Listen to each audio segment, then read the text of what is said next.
नमस्कार, मी भीमराव खळदळे पाटील, BKP 24 मराठीमध्ये आपलं सर्वांचं स्वागत। आज नवीन दिवस, नवीन विषय, नवीन दिवसाची नवीन अशी चर्चा।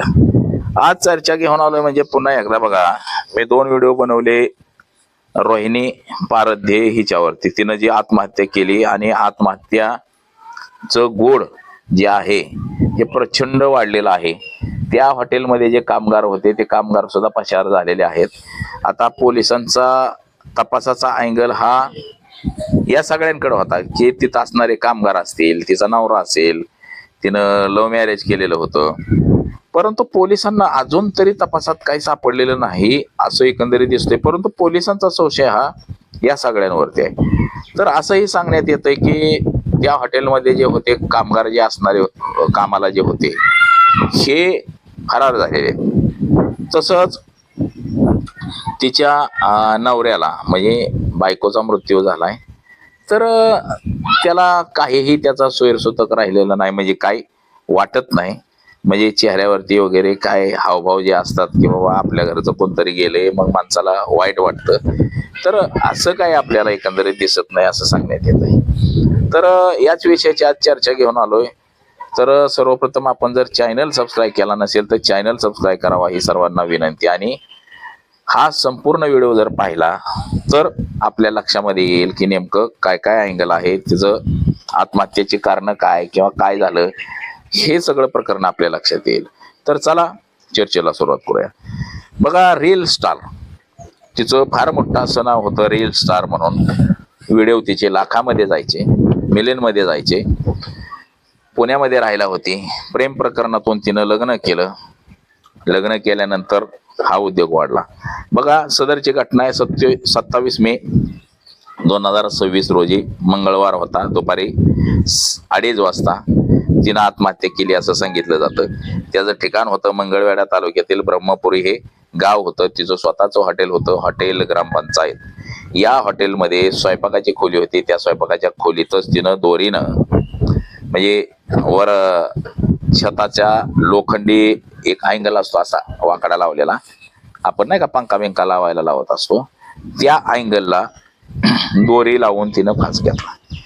आता त्याची कारणच अजून पोलिसांना अँगल सापडलेला नाही, परंतु काही जण म्हणतात सापडला, फक्त आरोपी अटक करायचा राहिलेला आहे। आता ती बिचारी 25 वर्षाची होती। तिचा नवरा निलेश हा सुद्धा सोशल मीडियावरती लोकप्रिय होता, म्हणजे तिच्यासोबत व्हिडिओ करायचा ना तो।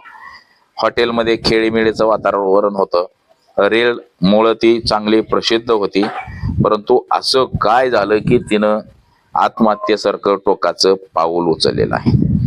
तर बघा,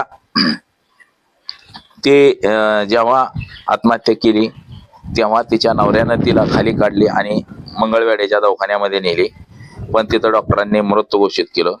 मंगळवेढा पोलीस ठाण्यामध्ये आकस्मिक मृत्यूची नोंद झालेली आहे। मृत्यूचं कारण अजून तरी पोलिसांना सापडलेलं नाही, परंतु पोलिसांचं एकच मत ठाम आहे की कामगार किंवा नवरा।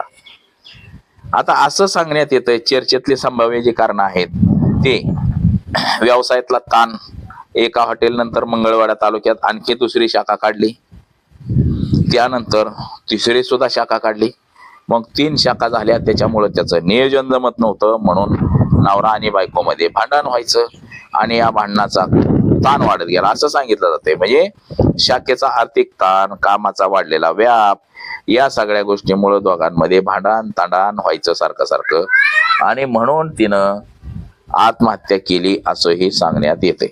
आता वैवाहिक पार्श्वभूमी त्यांची काय आहे बाबा, रोहिणीचा हा दुसरा विवाह होता, त्याचबरोबर त्या निलेशचा सुद्धा दुसरा विवाह होता। पहिल्या लग्नातून विभक्त झाल्यानंतर निलेशने तिच्याबरोबर प्रेमविवाह केलेला होता। आता सोशल मीडियावरती वास्तव, म्हणजे सोशल मीडियाचं वास्तव वेगळं असतं। रील मध्ये ती हसत मुखत दिसणारी रोहिणी प्रत्यक्षात मात्र ती तुटलेल्या अवस्थेत, म्हणजे रील बनवताना ती हसून खेळून अशी आनंदामध्ये बनवायची, पण वैवाहिक जीवनामध्ये ती दुःखी होती। आणि तिला दुःख नेमकं कोण देत होतं हे तिनं काय चिठ्ठी चपाटी लिहून ठेवली असेल, परंतु नवऱ्यानं सोडवलं असेल तिला। त्याच्यामुळं काय झालं, ती चिठ्ठी कुठं गेली, का जाळून टाकली, काय केली, त्याचं अजून काय हे झालेलं नाही। आता निलेशने भावनिक बघा तिचा नवरा जो आहे निलेश पारदे त्यांनी भावनिक पोस्ट इन्स्टावरती त्याने टाकलेली आहे आत्महत्येनंतर. माझी बायको माझ्या चिमणे मला सोडून जायचं नव्हतं ग. या 5 वर्षाच्या सोबतीत तिने मला फक्त साथच दिली नव्हती तर माझं संपूर्ण आयुष्य उभं केलं होतं. माझ्यासाठी तिनं किती हाल सोसले, किती कष्ट केले याची गणतीच नाही. आज चांगले दिवस यायला लागले होते पण त्याच वेळी तू मला एकटी सोडून गेली, अशी भावनिक पोस्ट ही निलेशनं इंस्टाग्रामवरती टाकलेले, सोशल मीडियावरती टाकलेली आहे. आता ह्या दोघांचा प्रवास कसा आहे? आंतरजातीय प्रेमविवाह आहे. एकेकाळी ते पुण्यात वास्तव्यास होते, तिथं रील बनवायचे. त्यानंतर मूळ गावी म्हणजे ब्रह्मपुरी या गावी आले, मंगळवेढा येथे परतले. रत्नागिरी नागपूर महामार्गावरती त्यांनी हॉटेल ग्रामपंचायत नावाने एक हॉटेल सुरू केलं. हॉटेल स्थरावलं म्हणजे हॉटेल चांगल्या पद्धतीचं चालू झालं. त्यानंतर नवीन शाखेची तयारी केली, नवीन शाखा टाकली आणि नवीन शाखा टाकून ती सुद्धा चांगली चालायला लागली. नंतर तिसरी शाखा टाकली. म्हणजे बघा व्यवसायात चढ उतार असतो. आणि सोमवारचं हे हॉटेल बंद असायचे यांच्या तिन्ही शाखा. सोमवारी हॉटेल बंद होतं आणि मंगळवारी हॉटेल उघडलंच नाही आणि दुपारी ही घटना घडली. म्हणजे बघा हा निलेश त्यावेळेस नेमका गेला होता कुठं? म्हणजे सोमवारी हॉटेल उघडलं नाही, मंगळवारी डायरेक्ट बघितलं, म्हणजे हे गेला होता कुठं? म्हणजे हा सगळ्यात मोठा प्रश्न आहे. आता पोलिसांचा सुद्धा तपासामध्ये विसंवादपणा आहे. म्हणजे पोलिसांना वाटतं की आत्महत्या असेल, काही जणांना वाटतं की मारला असेल, तिला लटकावली असेल आणि पुन्हा दवाखान्यात नेली असेल.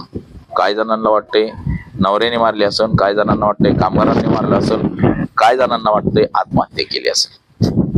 म्हणजे हा तपास जो आहे हा हळूहळू पुढं सुरू आहे. परंतु आपल्याला माहिती आहे पोलीस प्रशासनाचा तपास म्हणजे कसा आहे, नुसतं येड्यात काढायचं काम आहे आणि मालपाने दिलं की सगळं गडप होतंय हे आपल्या सगळ्यांना माहिती आहे. पोलिसांच्या तपासावरती नेहमी प्रश्नचिन्ह उभे राहत असतात. असंच काहीच प्रश्न या सुद्धा तपासावरती उभे राहिलेले आहेत की बाबा पोलीस प्रशासन तपास करतंय, मग खरा तपास किती करतंय, खोटा तपास किती करतंय, या सगळ्या गोष्टीवरती चर्चा होत असतात.